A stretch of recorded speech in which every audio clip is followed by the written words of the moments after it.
Bismillahirrahmanirrahim. Alhamdulillahirabbil alamin. Allahumma shalli ala Muhammad wa ali Muhammad. Pemirsa Safina TV yang dimuliakan oleh Allah. Assalamualaikum warahmatullahi wabarakatuh. Pada kesempatan ini saya akan mengutip beberapa hal dari ceramah Rasul Shallallahu Alaihi Wasallam menjelang bulan Ramadan. Poin pertama yang ingin saya kutip khutbah beliau yang berbunyi, "Hada syahrun du'itum fihi ila dhiafatillah." Pada bulan ini, yaitu bulan Ramadan, kalian diundang untuk menjadi tamu Allah. Tentunya manusia ketika menjadi tamu orang-orang yang menurut status sosial orang-orang besar, itu merupakan kebanggaan tersendiri. Dan tentunya menjadi tamu dengan diundang secara status sosial, diundang memiliki nilai gengsi yang lebih. Lebih-lebih pada bulan ini kita diundang oleh Allah yang risalahnya mengajarkan kepada kita semua untuk selalu menghormati tamu. Salah satunya hadis yang sering kita dengar, "Man kana yu'minu billahi wal yaumil akhir falyukrim dhaifahu." Barang siapa yang beriman kepada Allah dan hari akhir, hendaknya dia memuliakan tamunya. Dalam riwayat lain juga ada sebuah riwayat yang mengatakan apabila seseorang mengeluarkan untuk jamuan tamu, walaupun dia mengeluarkan beribu-ribu dinar, itu tidak akan menjadi sebuah masalah, karena untuk menghormati tamu, untuk menjamu tamu, itu tidak ada kata mubazir. Lebih-lebih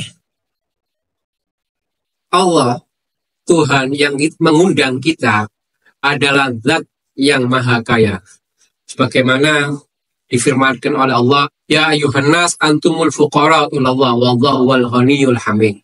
Wahai sekalian manusia, sesungguhnya kalian butuh atau kalian fakir di hadapan Allah, dan Allah Maha Kaya dan Maha terpuji. Tentunya ketika kita menjadi tamu Allah, sebuah keniscayaan bagi kita untuk menjadi tamu yang baik. Untuk itu, maka kita dituntut pada bulan ini meningkatkan kesalehan spiritual dan kesalehan sosial kita. Sebagaimana disebutkan juga dalam khutbah yang sama oleh Rasul Shallallahu Alaihi Wasallam, "Anfasukum fihi tasbih." Nafas kalian pada bulan Ramadan itu dihitung tasbih. Sebagaimana kita ketahui, seluruh makhluk-makhluk Tuhan yang ada di alam realitas ini semuanya bertasbih kepada Allah. Tumbuh-tumbuhan, binatang, planet-planet yang ada semua bertasbih kepada Allah. Dan kita, manusia, juga diperintahkan oleh Allah untuk bertasbih. Hanya saja di bulan Ramadan, sebelum kita melafadzkan, sebelum kita bertasbih, Allah sudah menghitung setiap tarikan nafas kita sebagai tasbih. Yang berikutnya Allah juga mengatakan, "Wa naumukum fihi ibadah." Tidur kalian pada bulan Ramadan ini terhitung ibadah. Seseorang yang memiliki pandangan superficial atau dangkal, maka dia akan berpikir daripada dia melakukan maksiat, maka dia menghabiskan waktunya untuk tidur. Sebetulnya itu pola pikir yang salah. Tidur yang dihitung sebagai ibadah oleh Allah adalah tidur yang berkelanjutan dari perilaku kesalehan spiritual ataupun kesalehan sosial. Tidur yang berkelanjutan dari setelah kita membaca Al-Quran misalnya, atau setelah kita memberikan pelayanan dan bersedekah kepada orang-orang miskin. Sedangkan tidur yang berkelanjutan dari kekosongan dari sebuah aktivitas, lebih-lebih tidur yang berkelanjutan dari kemaksiatan atau aktivitas negatif, maka dia tidak terhitung ibadah. Tidur yang memiliki nilai ibadah adalah tidur yang berkelanjutan dari amal-amal soleh atau perbuatan-perbuatan positif kita, yaitu kesalehan spiritual dan kesalehan sosial kita. Karena kita tahu bulan ini adalah bulan yang sangat mulia, sebagaimana disebutkan hadza syahrun wa indallahi afdhalus syuhur. Bulan ini adalah sebaik-baik bulan, wa ayyamuhu afdhalul ayyam. Siang-siangnya adalah sebaik siang, wa layalihi afdhalul layali, malam-malamnya sebaik-baik malam, wa sa'atuhu afdhalus saat, setiap saatnya, setiap jamnya, setiap menitnya, setiap detiknya adalah sebaik-baik waktu. Maka orang yang cerdas tentunya akan memanfaatkan bulan ini semaksimal mungkin, sehingga dia akan terus berlomba dalam melakukan kebajikan, dalam melakukan amal-amal soleh, sehingga dia boleh jadi lupa mengabaikan waktu istirahat dia. Maka Allah dengan kemurahannya yang menciptakan kita betul-betul memahami kita. Inna li'ainaika alaikal haq, wahai hambaku, matamu memiliki hak untuk istirahat, memiliki hak untuk tidur. Dan engkau wahai manusia diciptakan oleh Allah dalam keadaan lemah. Khuliqal insanu dha'ifa, sesungguhnya manusia diciptakan dalam keadaan lemah. Wahai manusia, kalau engkau telah berlelah-lelah dalam bulan ini untuk melakukan kebajikan-kebajikan, maka ketika engkau lelah, istirahatlah, tidurlah. Tidurmu juga aku hitung sebagai ibadah dan akan aku beri pahala. Selanjutnya, dalam khutbah itu Rasul juga mengatakan wa amalukum fihi maqbul. Amal perbuatan kalian akan diterima oleh Allah.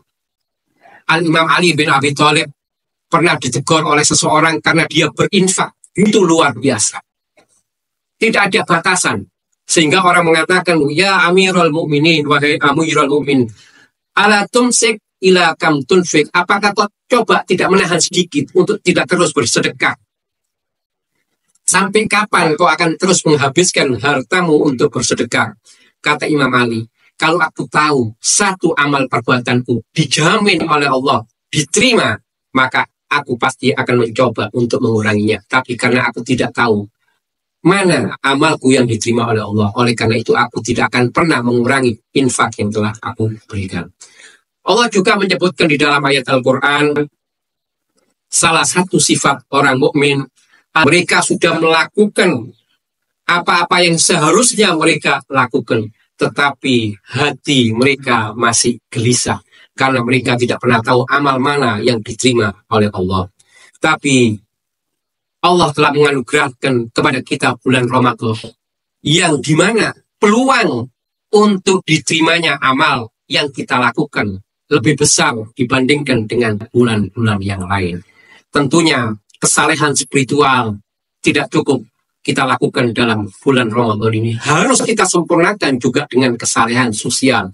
Oleh karena itu dalam khutbah panjang itu Rasul juga mengatakan wadkuru biju'ikum wa atosikum fihi ju'a yaumil qiyamah wa atosyahu. Dan ingatlah dengan rasa lapar kalian dan rasa haus kalian, lapar dan haus di hari kiamat. Juga disebutkan di dalam sebuah riwayat tujuan puasa untuk merasakan lapar yang dirasakan oleh orang-orang miskin.